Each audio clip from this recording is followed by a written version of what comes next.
Live with CDP, a weekly sports and entertainment podcast live on YouTube, Facebook Live, Twitter, and on audio via Apple Podcast, Google Podcast, Spotify, and Anchor FM. Now here's your host, Chris Palme.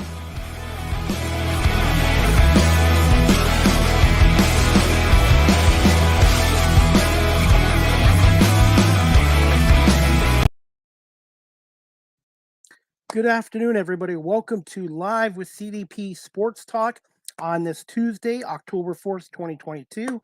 Live with CDP Sports Talk is also sponsored by Barry Cullen Chevrolet Dealership, 905 Woodlawn Road West in the Guelph Auto Mall.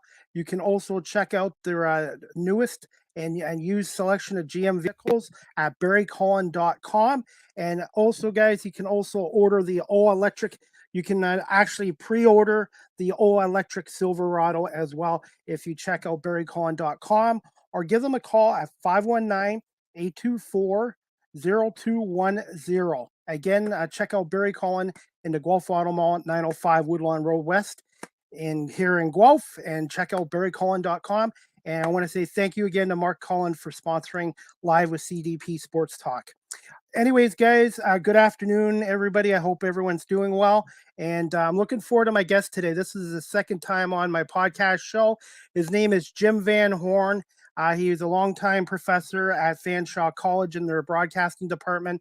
And he's also their color analyst for the London Knights of the Ontario Hockey League on CFPL 980 in London, Ontario, alongside Mike Stubbs.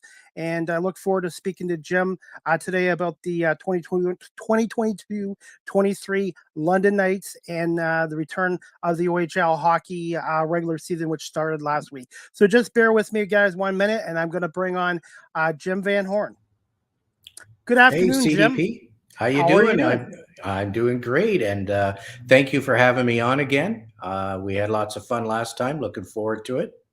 Yes, and I really appreciate it, Jim. I was going to say we had some breaking news in the OHL today. Yes, I heard. Just an hour ago from my hometown, from my city.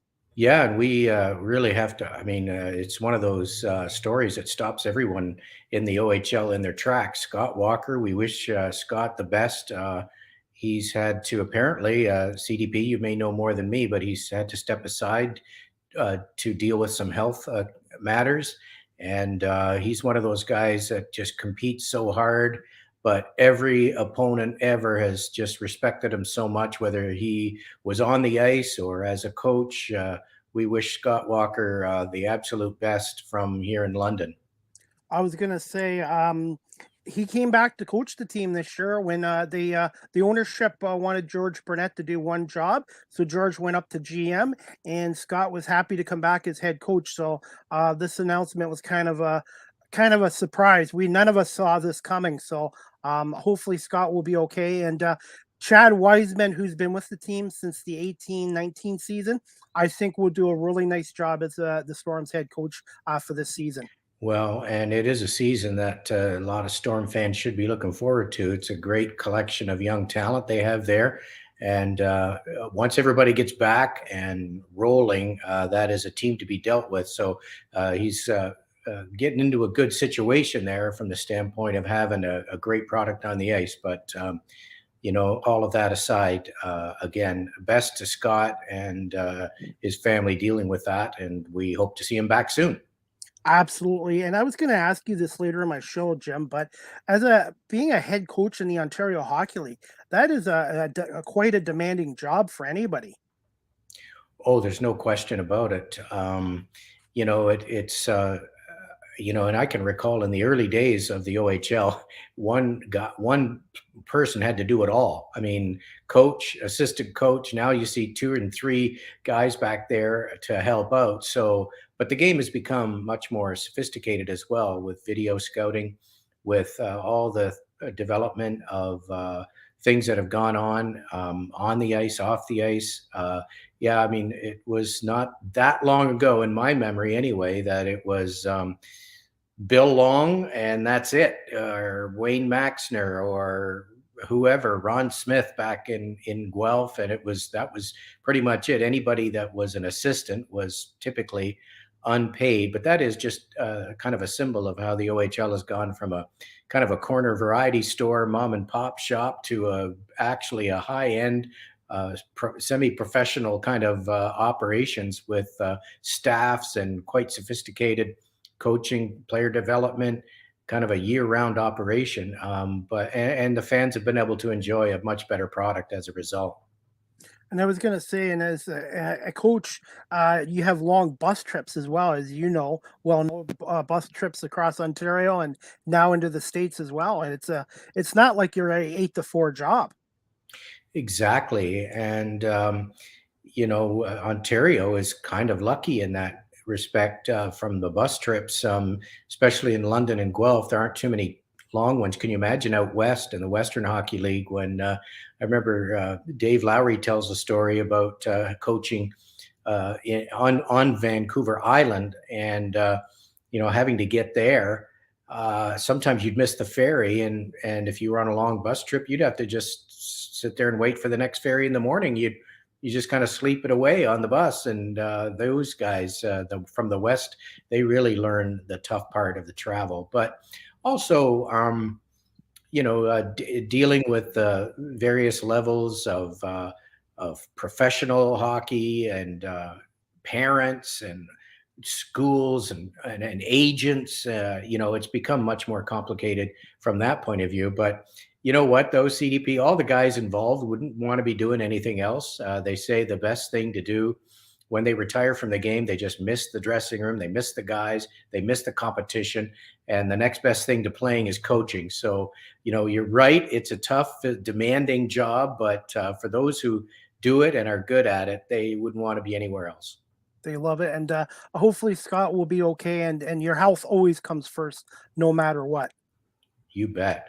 That is so true. And the mental health too, the stress on the psychological aspect of the demanding nature and the very public nature of coaching. It does take its toll for sure. Definitely. Now, Jim, I was going to say, how was your summer this year? It was wonderful. We traveled a bit, and so that was kind of nice. Got a chance to do that, and we just there was a lot of pent up demand, I guess, and we're getting to the age where, hey, we thought we'd take a chance at it, and came through it on the other side very healthy. So we were thrilled with that. I had a bit more time because I've stepped back a bit from Fanshawe and got into what they call, I guess, semi-retirement, but I'm still waiting to feel retired. But I've still got some courses that require me to be around Fanshawe, and I'm teaching what they would say is partial load, and really enjoying that, but have left some of the duties behind, which has been an adjustment, but a positive one. I was going to say, what a difference a year makes compared to last year and even 2 years ago with the pandemic.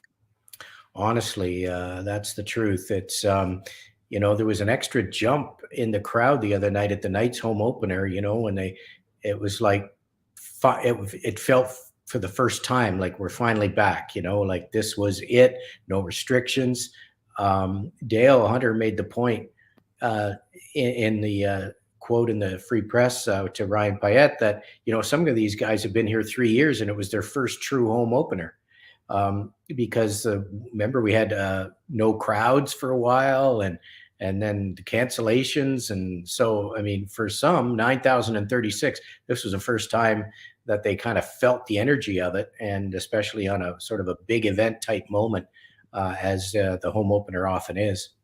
Yes, and I was at the Guelph Storm home opener with Rogers TV as a camera operator, and they had a sellout crowd, 4,800 fans in there, and it was nice to see the Sleeman Center, like Bud Gardens, filled to capacity and loud and noisy.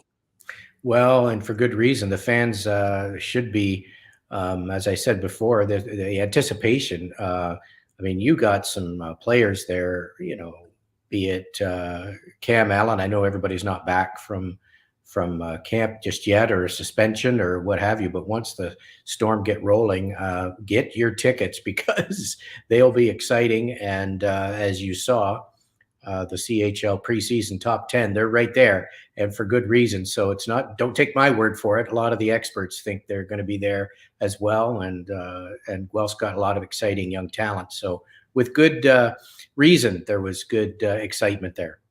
I was going to say they're off to a slow start right now, but I think with Chad Wiseman taking over, and hopefully they have an issue with their goaltending right now with Jacob Oster and Dixon Grimes, who's been out with a lower body injury.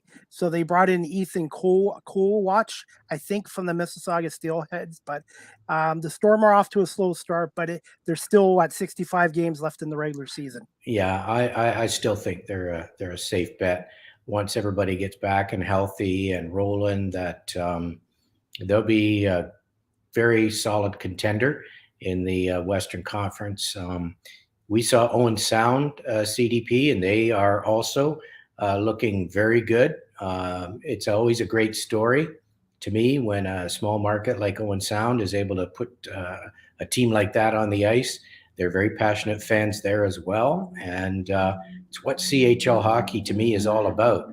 The fact that, you can, of the 60 organizations, I believe is 60 now still, and Owen Sound probably the smallest center in terms of population, but they have a really good, entertaining team, and they'll be one to watch as well. So from our area perspective, there's a lot of excitement. Sarnia's off to a good start down here too, and Sting fans have been waiting for this kind of team for a long time. I was going to say their goaltender's doing well too. Ben Goudreau, I think's his name. Yeah, that's right. And you're going to see him, I think. Well, he's certainly on Hockey Canada's radar, and you're going to see him on the international stage. He is, he's that good. And they took him in the first round, which is kind of rare for a goalie a few years ago. And they don't regret it because he's played for Canada in the under 18, and he's been the backbone for a Sarnia team, and he's going to keep them in every game for sure. And he's a San Jose Shark draft pick, and look out. He's going to have a big year. Ben Gaudreau, you're absolutely right. I was going to say this Western Conference again is going to be tough from 1 to 8. And I think, I don't think there's going to be too many weak teams in the West this year. And I was going to say it would be nice to see Sarnia do well. Same with Owen Sound. And one other team I wanted to bring up, Jim, before I get to questions, is the Niagara Ice Dogs. I had their head coach on, Daniel Fitzgerald, this summer. Really good guy.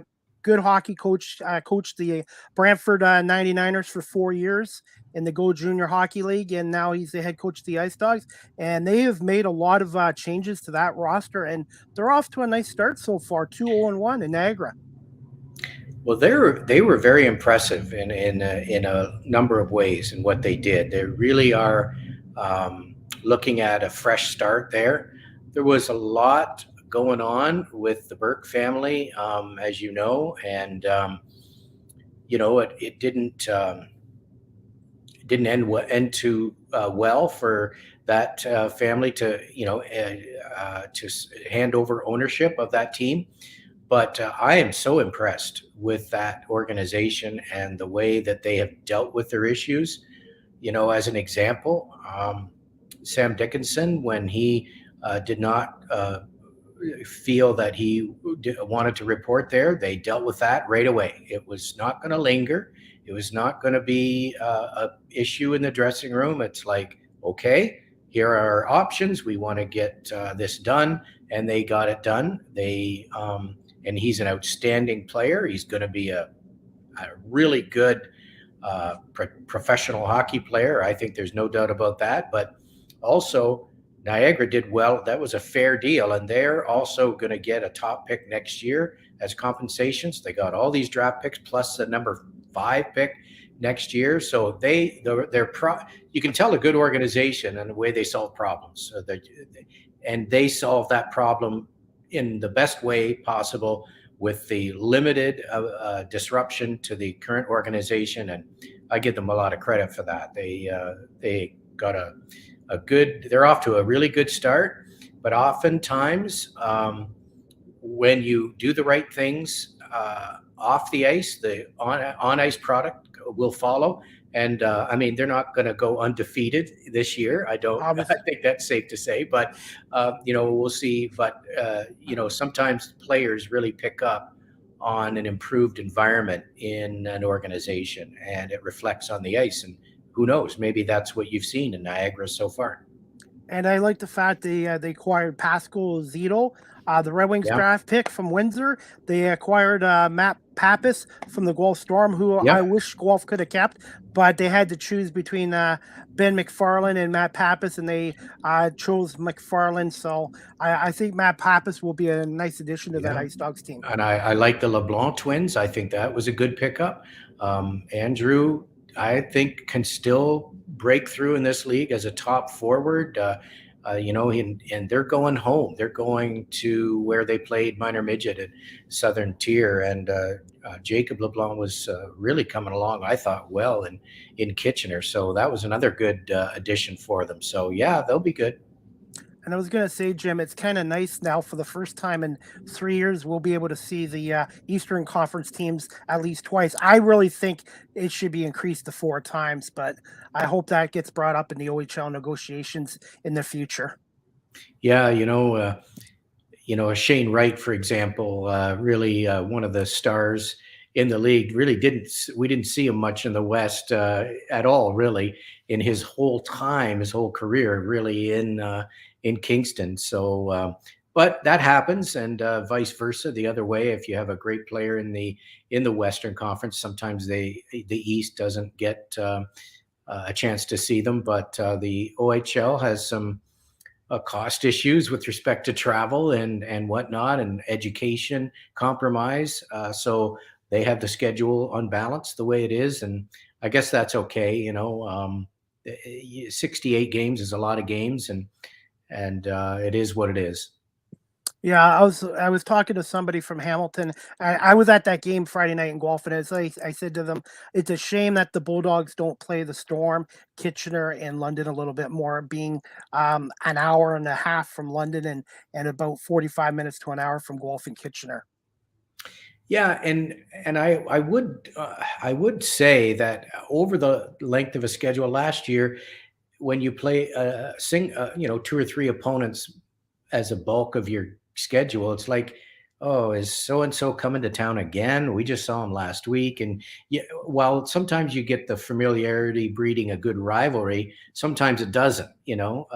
Sometimes it's almost not tiresome, but you want the variety of a different uniform, a different set of stars coming in. Hey, you get a chance to see somebody tonight, somebody else like a Shane Wright or whoever it might be from the other side. But there's the balance now will be better because now we're going back to the East, and I guess who was it this weekend though? Erie maybe not so happy because they had to do the trip to the East, and it's tougher to get points sometimes when you're on the road like that for so many hours and so many days.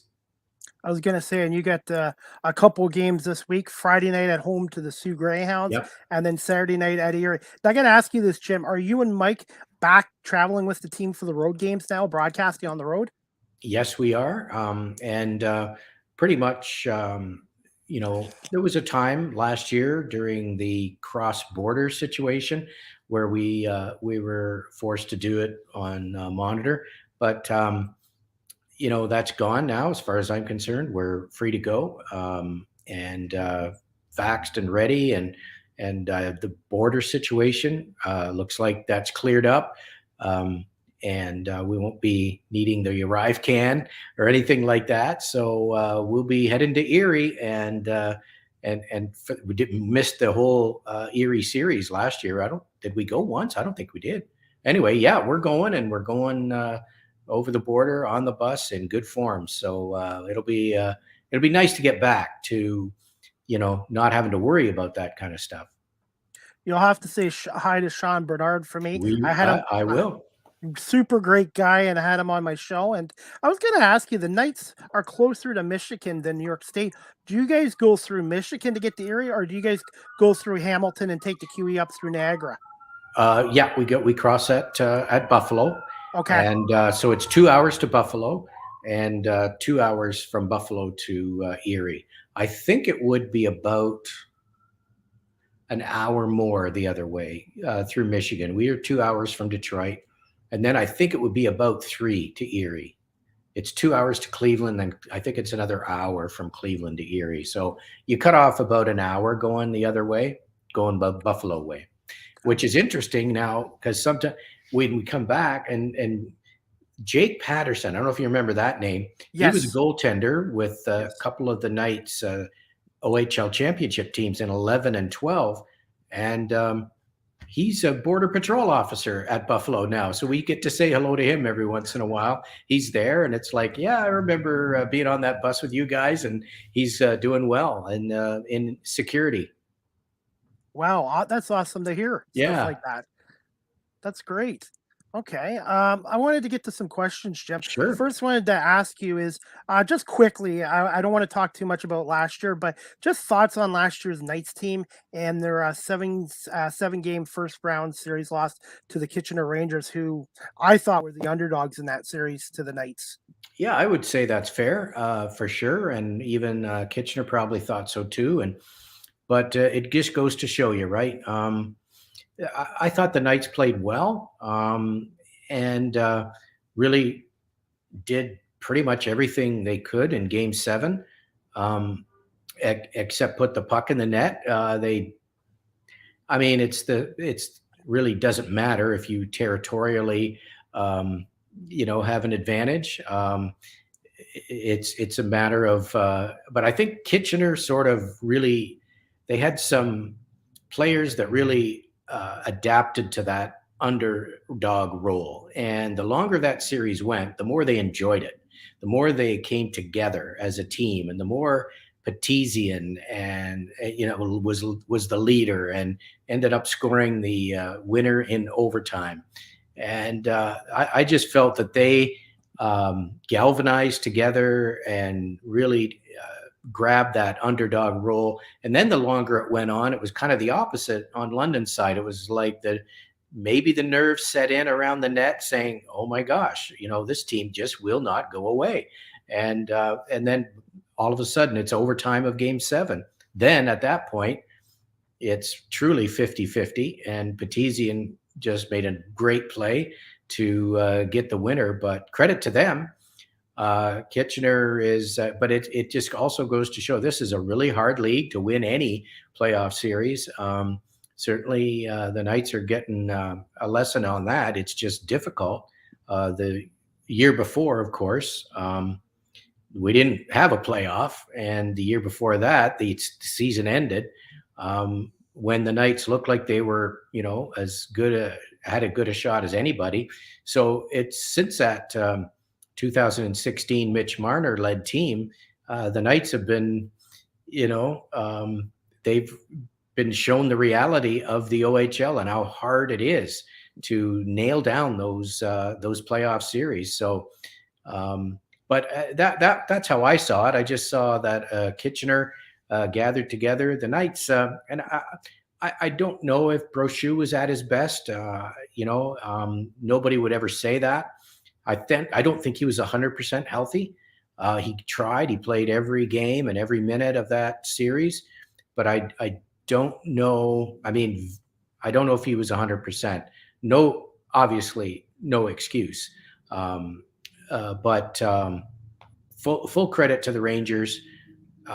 They just showed that spirit that sometimes teams get in the playoffs when the rest of the world tells them that they don't have a chance. And they said, oh, yeah, we'll show you. And they did. So really, there's nothing too much to analyze except to say that the Rangers deserve full credit, and their leadership really came along, and they were so resilient.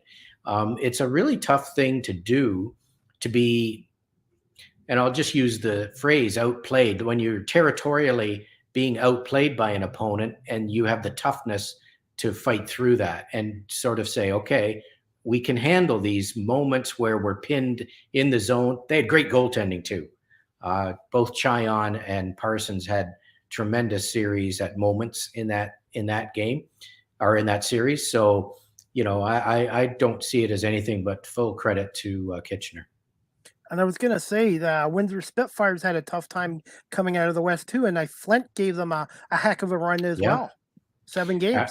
Absolutely, and that Windsor team was loaded, and Flint had a good team as well, and Windsor and Hamilton. I mean, you look at that series, and Windsor probably took a lot out of Hamilton to the extent of affecting the results of the Memorial Cup. So it was. But like you said, the Western Conference. Do we ever get an easy year? Nobody gets out of the Western Conference easily. It's just always tough. Definitely. And Josh Wheatland of the OHL set me up with a media pass for Game 5 last year, Windsor Hamilton at the First Ontario Center. It was a great experience.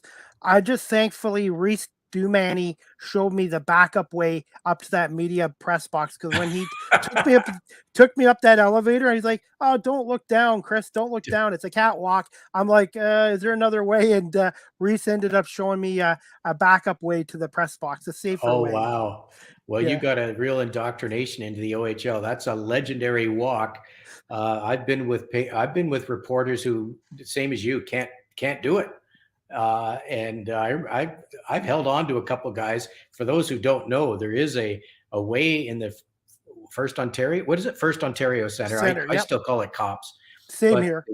But the walkway, and you can see, and it's high, it's very visual. You can see where you'll fall if it does. Of course, it's always going to be fine. But if you're not comfortable with heights, don't make that walk.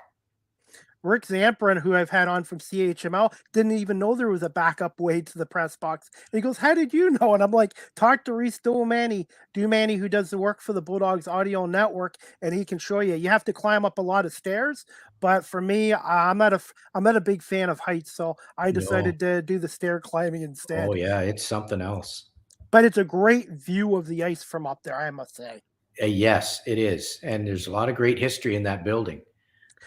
There's so much great history. Canada Cup of '87 and Mario's goal, and Carey Price played for Hamilton in his AHL career, and of course you have just so much history in that building. World Junior Championships. Jim Sandlack and Shane Corson were part of Team Canada. When they ended up losing, but boy, that was exciting, and it's got a great history, that place. And you guys will be back there, I think, in another month or two. I'm not sure, either October 16th or in November at the First Ontario Center. Yeah, is that what I'm anymore? I'm like the players. I just go week to week. Where do we go this week? And I look ahead only 7 days at a time. Okay, well, I'm going to make the effort to come down from Guelph to see the Knights and the Bulldogs, because I think the Bulldogs are still going to have a good team this year. Good team, eh? Yeah, I think so. I think you're right. I think they're, it'll be, when you lose Mason McTavish, you think there, and some of the other guys, you might be a drop off, but boy, Steve Staios has done a great job there. Putting that organization together, and the fans got excited during the run last year to the OHL title, and they put some people in that place, and it was great to see.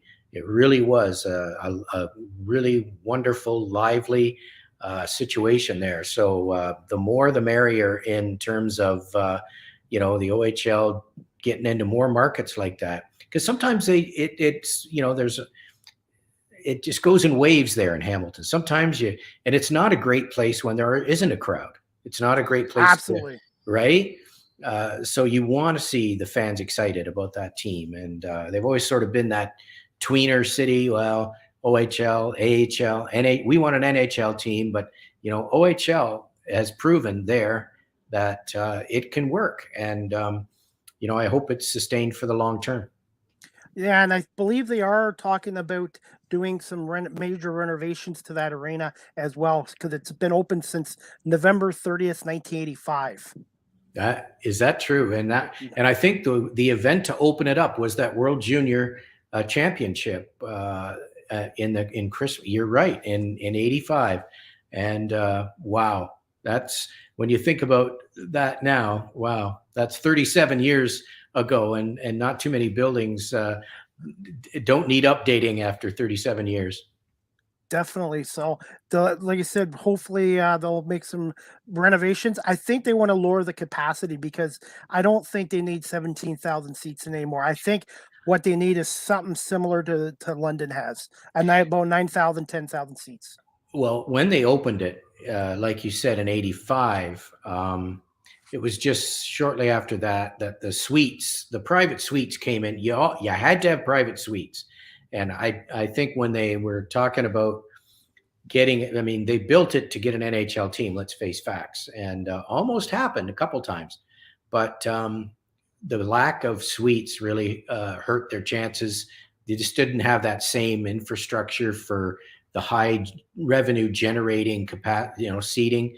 And so there, that may be something to look at. But I think you're right. Probably with Buffalo, I think Buffalo would still have a veto, and Toronto, they probably have to sort of adjust their sights on an NHL franchise. Absolutely. But I would like to see another American OHL franchise to bring it up to 4 teams. Yeah, there are some possibilities for sure. Whether Rochester, Syracuse, Rochester, upstate New York, even Buffalo, that could work well with Erie, with Niagara. Yeah, I don't know where else in Michigan. I think they've got all the markets pretty much covered in Michigan. Detroit, as you're really up against it in Detroit, as Plymouth proved. You're 7, 8, 9 on the list of things to do, and people still love Michigan State hockey there. So yeah, it's a tough sell, the OHL, right in Detroit proper, or even in suburban Plymouth it was. But Flint, Saginaw, doing well, I think. And so yeah, they're could Port Huron do it? Maybe that would, obviously Sarnia, Port Huron. But yeah, maybe another American team. But boy, it sure was a problem. COVID exposed the border as a tough situation for the OHL. So I also think from the talent pool point of view that 20 in this league is actually a good place to be. I'm not sure, with the talent pool that there's room for any more. You're already into a couple of imports. You may want to consider another overage or U.S. players. Are they coming as much as they used to? Don't know. But I think 20 is a good spot for the talent pool that we have. Okay, and that you make a good point there as well. And the more teams you have, then you're going to have trouble finding more talent as well. So, but we'll see. We'll see what happens there as well. I haven't heard any talk of expansion or anything.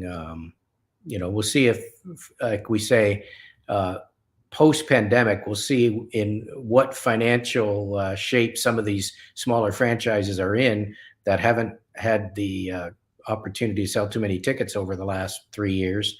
But I think, it's back, and hopefully we'll keep the pandemic at bay enough to put some people in the seats. Absolutely. This leads to my next question, Jim. Thoughts on the off season for your London Knights and your 2022 draft picks, and has anybody stood out so far from that draft pick in the Knights lineups?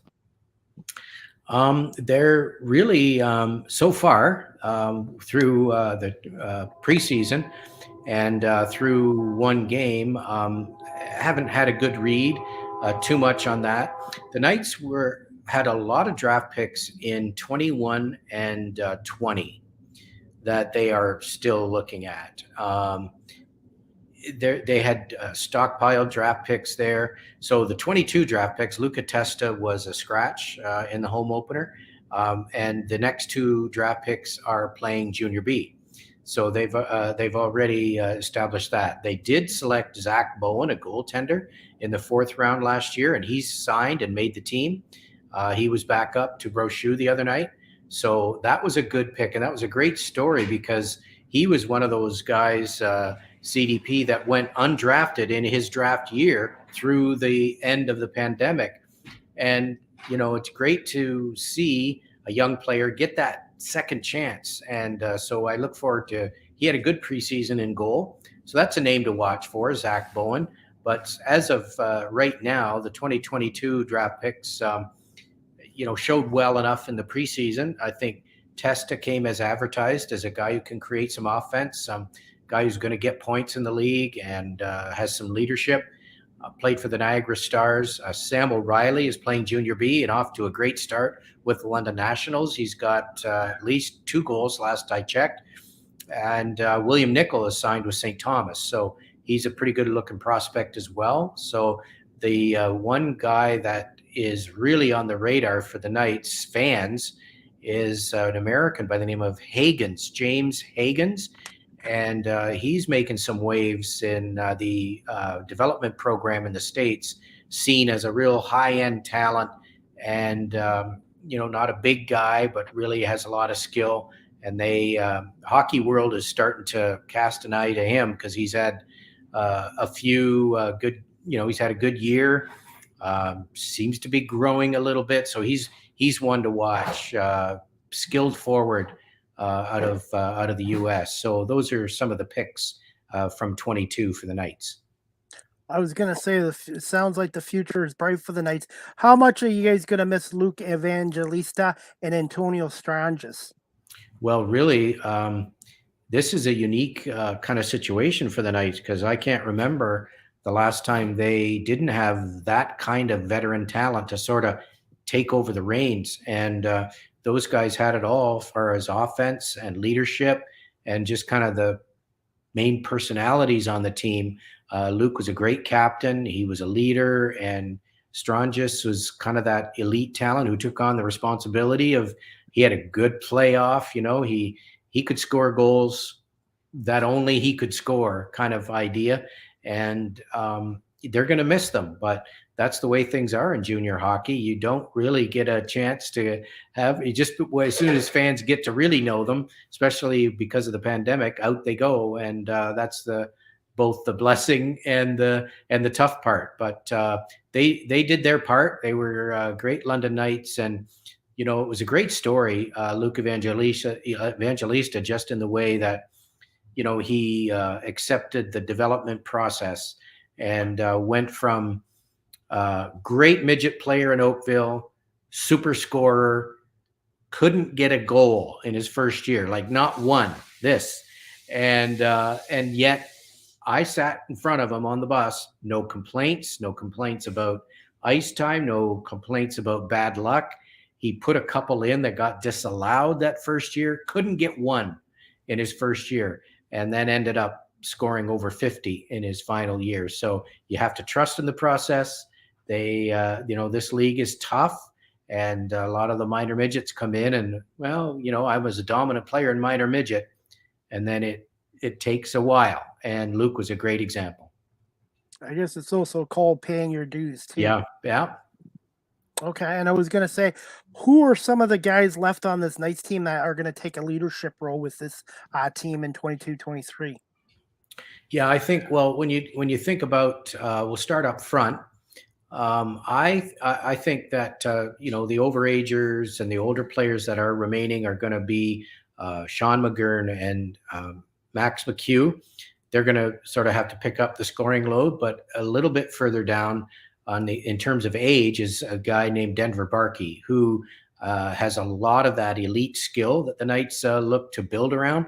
And he is such a great puck handler, not the biggest guy as they say, but I think he's got that potential to be a big point producer in the OHL. And it was a bit of a kind of a off the radar pick when they took him from the Toronto Titans, but they had faith, and He actually played quite a bit last year for a 16-year-old in a London Knights uniform, and I think they look for him to take a big step up in year 2. He's a very good puck distributor. He's a very good passer. He has these hands that are just beautiful. The way he handles the puck, it's like the stick is just a part of his body, and I think he'll take the biggest sort of jump from year 1 to 2. But it's a lot of pressure in this league to be targeted that way, and he has gained a little weight, and he's also grown just a little bit, which will help. But I think fans are going to love watching him play here in London, and he's already sort of a fan favorite. And I think he's one to watch for sure. On defense, that seemed to be the strength of the Knights. Isaiah George was an NHL draft pick, as was Jackson Edward. And so those two are ready to go. Logan Mailloux, don't know. He's been, when you see him, he's just a dominant force. But he's played like 16 games in the OHL, so he needs to get back and healthy. The word is like he is coming back and will get healthy soon, but it's been a while for him. He's been skating with Montreal, so that's a good sign. Also on defense are some overage possibilities in Jared Keane and Bryce Montgomery. So when all is said and done, that should be a strength for the London Knights. They will have a decision to make on the overage situation. There are 4 of them here, but that's kind of the breakdown. A defensive team should be a strength for the London Knights when everybody comes back, but some of the offense is going to have to be done by committee, done by new names, new faces.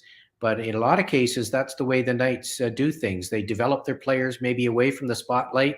You can think of Liam Foudy, for example, and Luke Evangelista, as you've mentioned. Mitch Marner got quite a bit of ice time in first year, but he wasn't kind of that relied upon force that he would become. But they have to have guys like maybe Caden Johnson, Matthew Paris, Luca Testa may get a chance. Some Ben Boujol, the first-round pick from a couple years ago, they're going to have to chip in on the offense. So they're looking at scoring by a little bit more of a committee, but it's also an opportunity for young guys who have been in minor midget, were great scorers, and it's like, now's your chance, guys. Here you go. There's going to be some power play time up for grabs, and take it. Now I was going to ask you, how big is it to have overage goalie Brett Bouchou back this season for the Knights as well?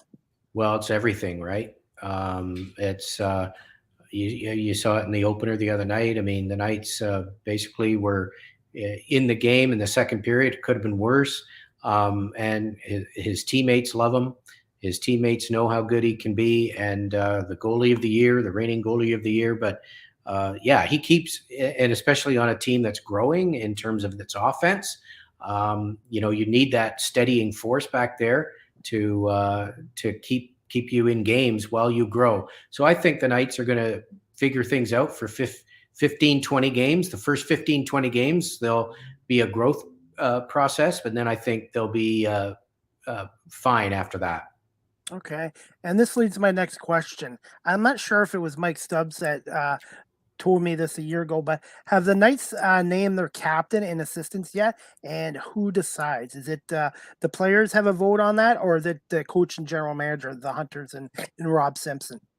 Yeah, I think it's a combination. I think the players do get a say, and I don't know this for a fact. I haven't been in the room, but the answer to your first part of the question is no. They haven't named a captain and an assistant captains yet.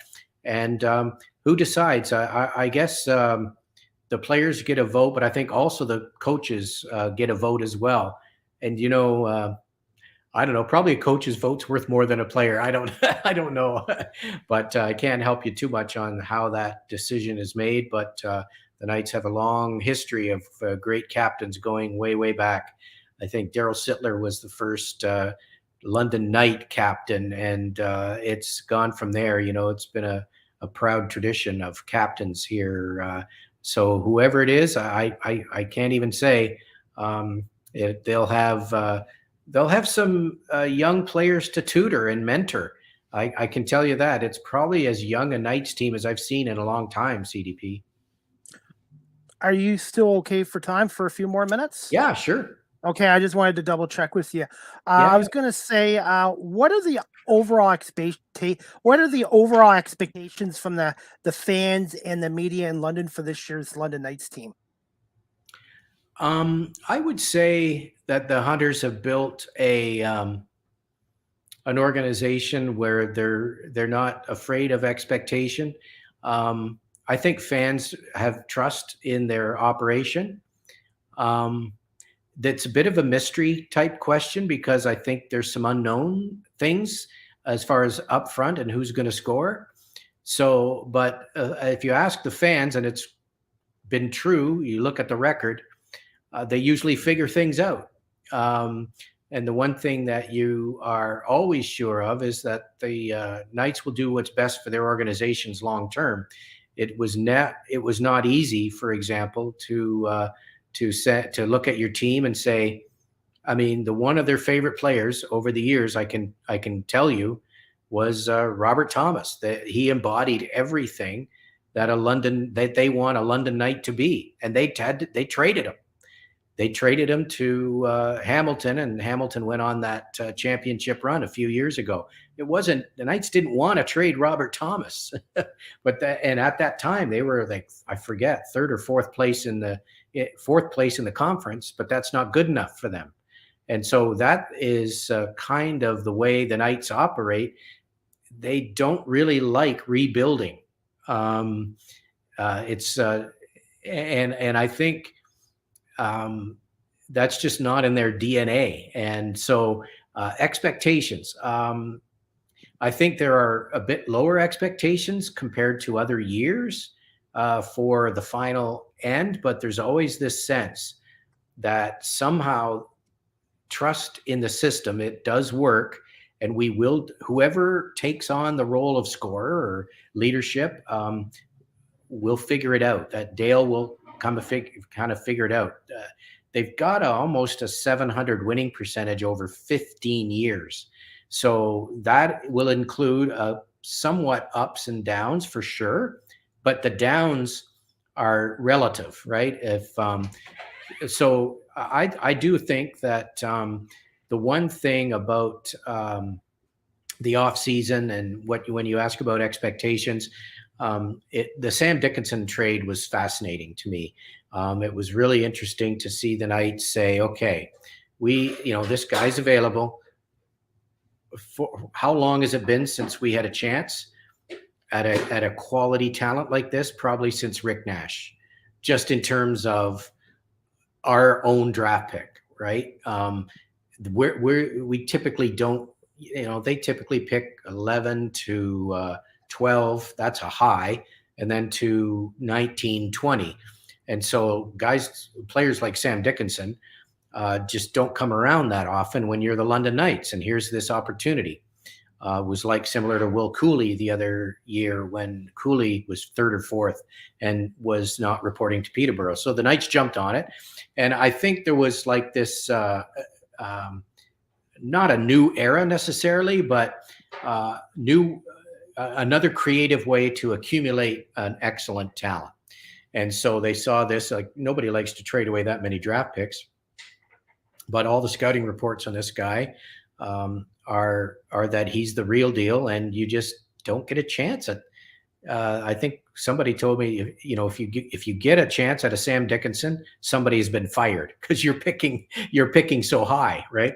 So I think it was a new way to acquire talent for the London Knights, and I think it was a bold move, and I think a lot of fans are quite willing to say, okay, maybe Sam Dickinson is our building block along with Testa and a couple of other young guys, Barkey, and that and I do believe that by the end of the year, those three guys are going to be outstanding players.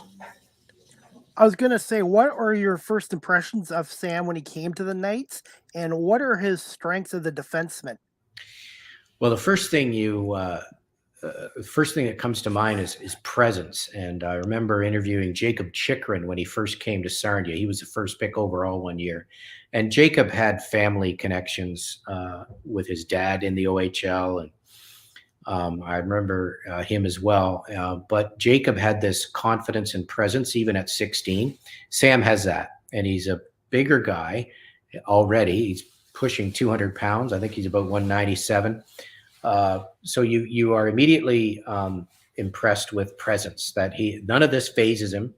But also the combination of skill and size is really impressive. I'm not sure if you saw the highlight the other night. He made a nice defensive play at the blue line, and then started a play up ice and had the speed. So he had the skill to steal a puck, the speed to stay ahead of the pack, and the skill again to slip a beautiful pass through the legs of Sam Sedley and right on the stick of Bonk, and for the first goal of the year. And it was like, wow, okay, this is a 16-year-old, and so you can see the natural ability, and you just I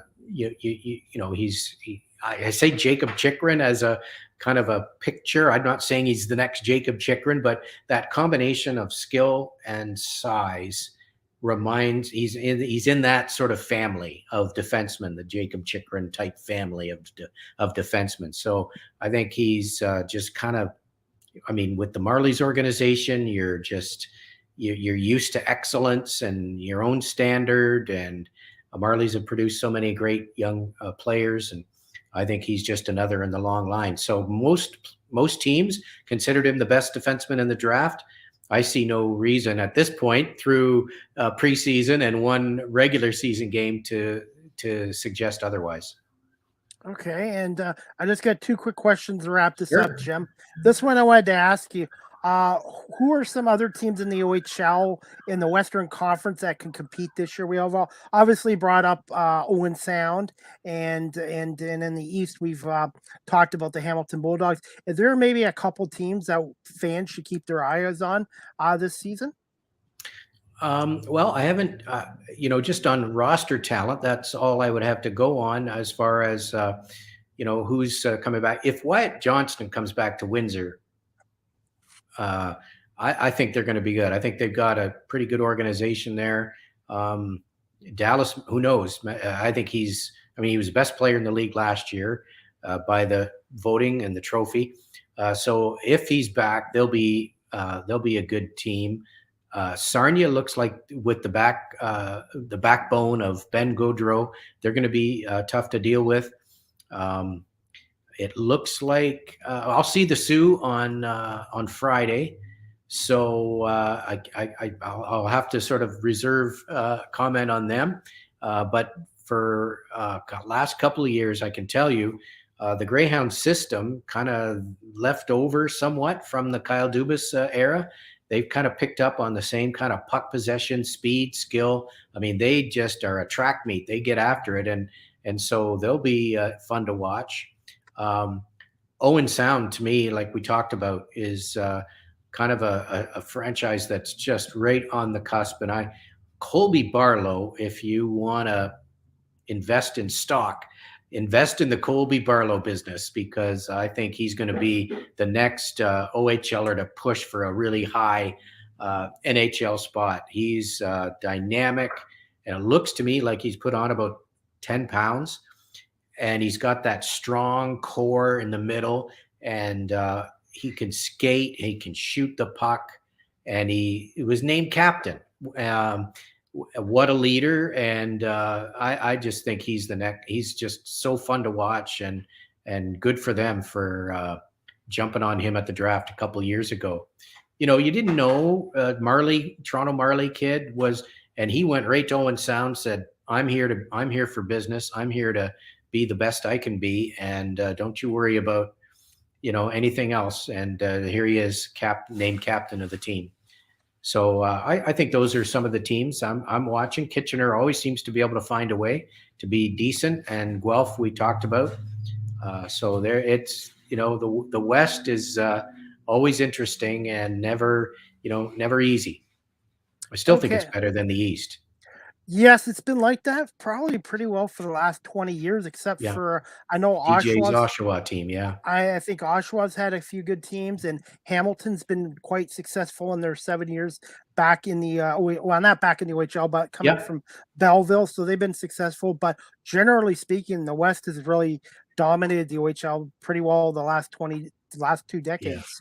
Yeah. Yeah. So Yeah, I think your standard is usually so high in the West that if you're not sort of after long-term excellence, the rest of the Western Conference will just leave you behind.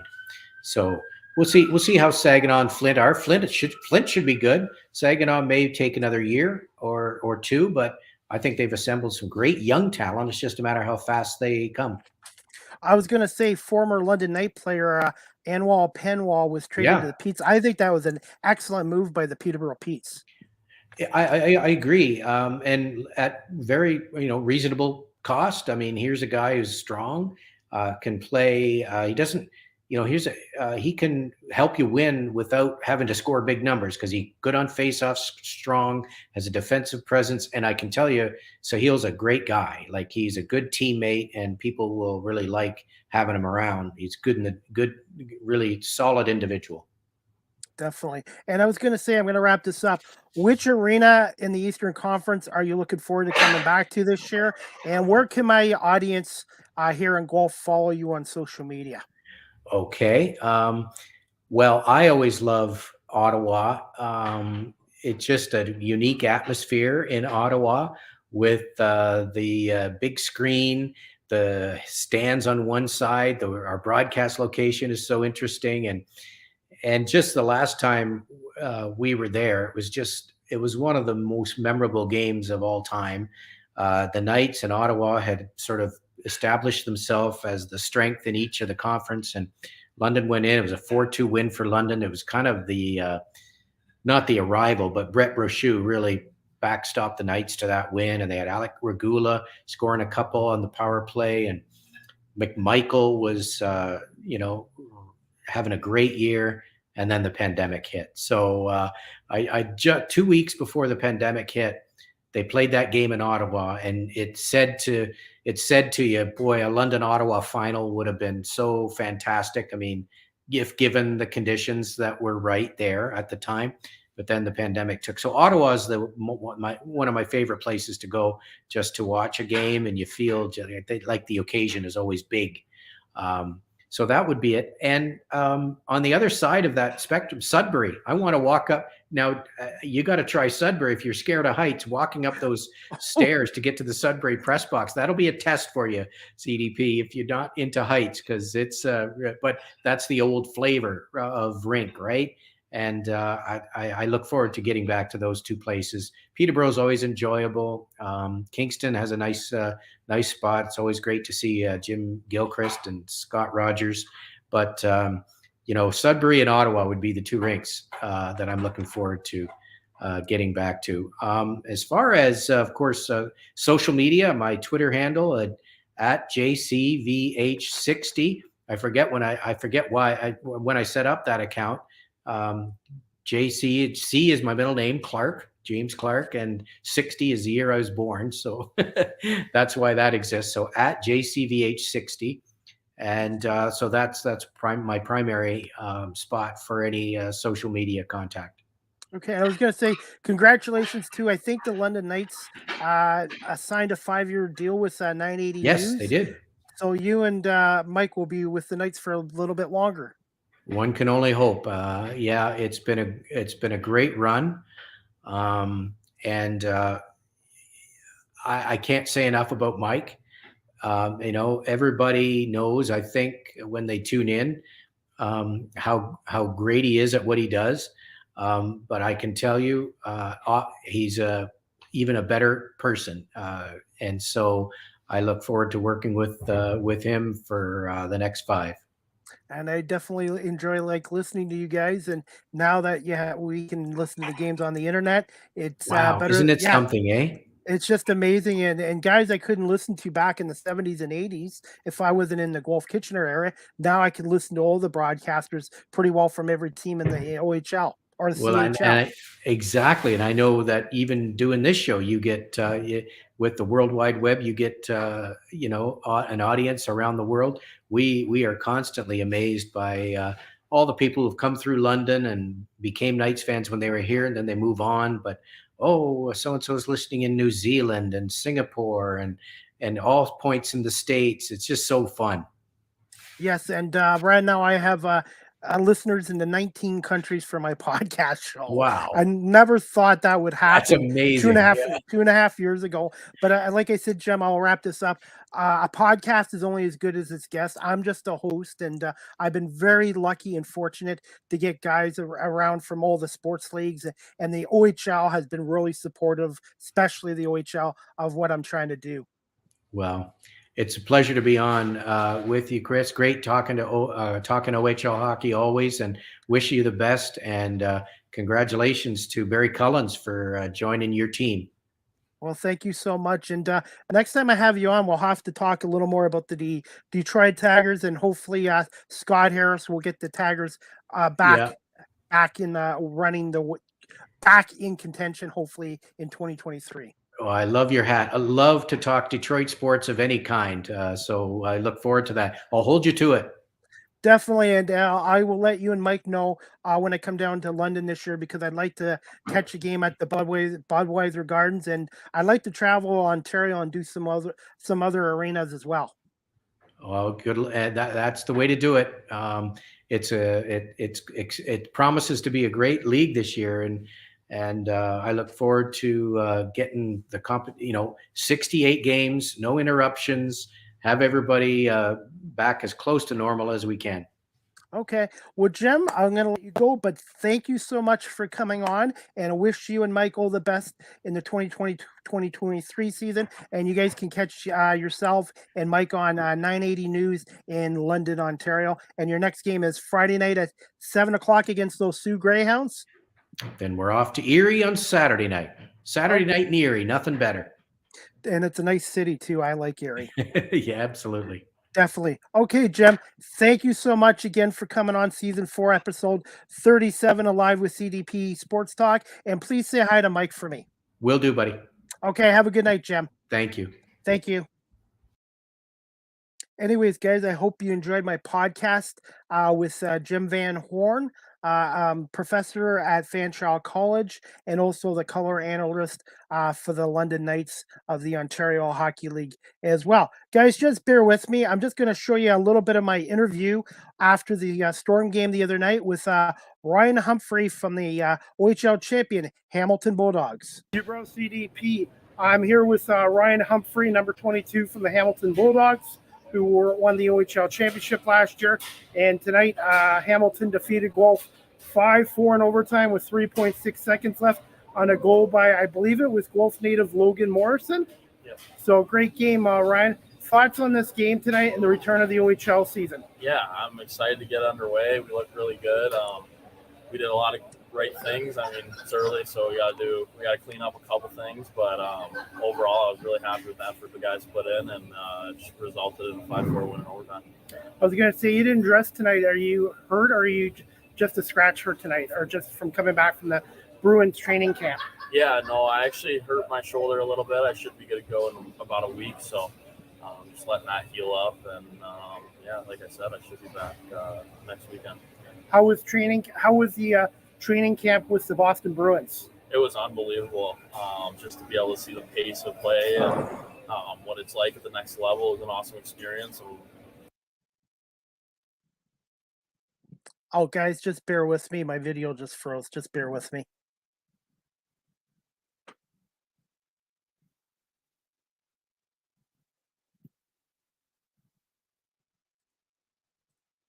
Oh. Anyway, I'm honored that Boston gave me an opportunity and felt like I had a good camp, so it was fun.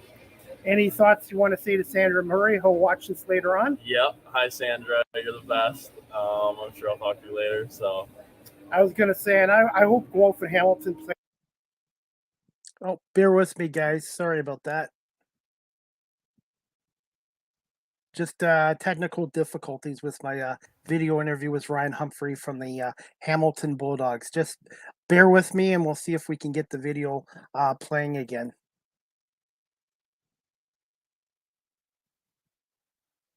Play more often because this was like a playoff game tonight, and it was just a hell of a goal in overtime by the Bulldogs. And you know what? You guys overcame adversity, got the 2 points. When's your next game? And I guess your home opener is next Saturday, October 8th. Yep, home opener is next weekend, and we play tomorrow in Peterborough. So hopefully we can keep it going. Okay, well, Ryan, I wish I had more time, but I want to say thank you for coming on with CDP here, and hopefully we'll have you back on my podcast again in the future. And you can definitely count me on coming down to the First Ontario Centre for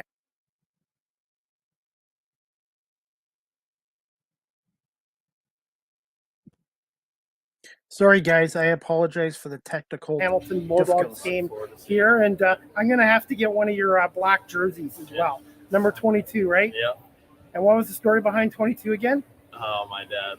Your dad. Number. Yeah. Okay, well, I want to say thank you so much for doing this, Ryan, and enjoy the win tonight and the bus trip back to Hamilton, and then I guess you head out to Peterborough in the morning. So make sure you get some sleep. I will. Thank you. Thank you so much, Ryan, and good luck to you and the Hamilton Bulldogs in the 2022-2023 season. Thanks, Chris. Thanks a lot, Ryan. Take care. Guys, that was Ryan Humphrey from the Hamilton Bulldogs, OHL champion Hamilton Bulldogs, and I'll post this up on my YouTube channel later tonight. Take care. Thank you, Ryan. Anyways, guys, that clip was courtesy of my YouTube channel, and Ryan Humphrey was nice enough to do a post-game interview with me the other night at the Sleeman Center after Hamilton's 5-4 win over the Guelph Storm. Guys, just to let you know, my next live with CDP Sports Talk, sponsored by Barry Cullen Chevrolet, will be Thursday, October 6th at 6 p.m. Eastern. My guest is Colin Ward.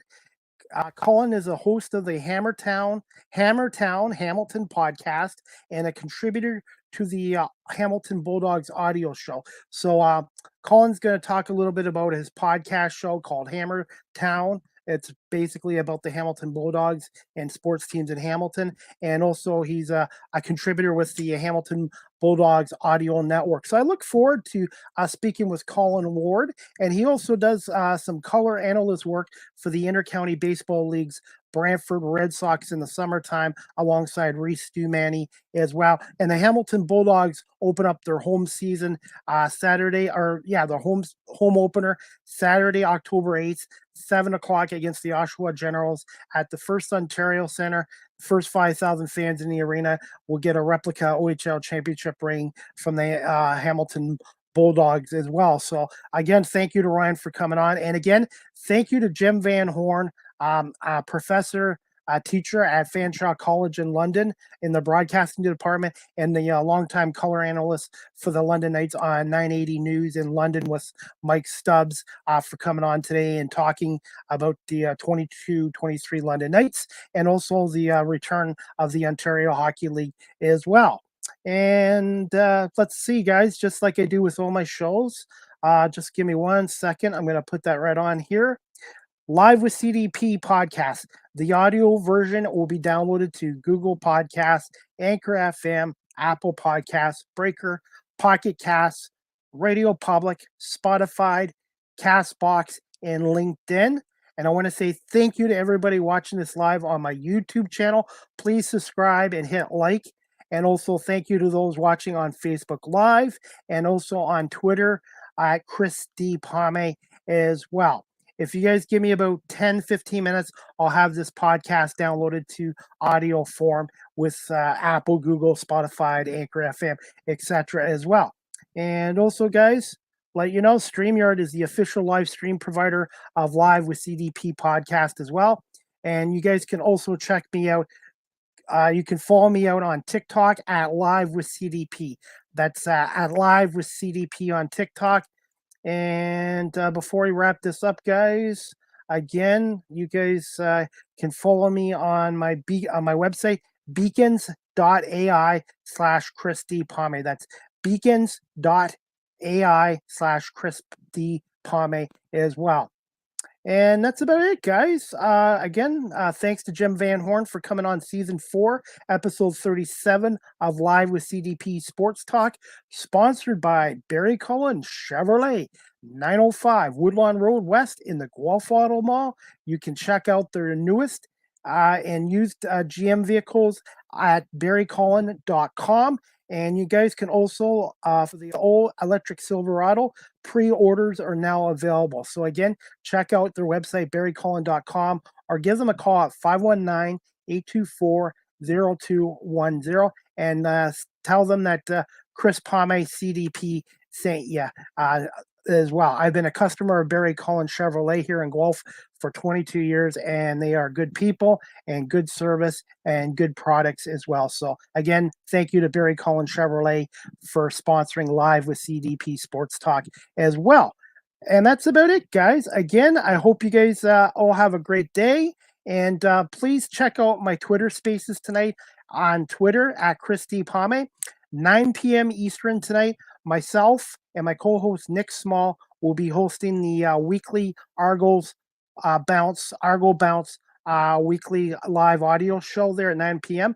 Me and Nick are going to break down the game against Calgary, where the Argos lost 29-2, and we're going to preview the game against the British Columbia Lions this Saturday at 4 o'clock at BMO Field, which yours truly, CDP, will be at that game alongside my co-host Nick Small, who's a Argos season ticket holder as well. So I hope you guys can tune in to my Twitter page tonight at 9 o'clock Eastern for the Argo Bounce Live weekly podcast show. Again, my next Live with CDP podcast, sponsored by Barry Cullen Chevrolet, is going to be this Thursday, October 6th at 6 o'clock with Colin Ward, the host of the Hammertown podcast and a contributor with the Hamilton Bulldogs Audio Network. Again, thank you to Jim Van Horne from the London Knights for coming on, and everybody for watching this podcast and listening to it. Have a great evening, everybody, and we'll talk to you guys on Thursday night at 6 o'clock for another edition of Live with CDP Sports Talk, brought to you by Barry Cullen Chevrolet,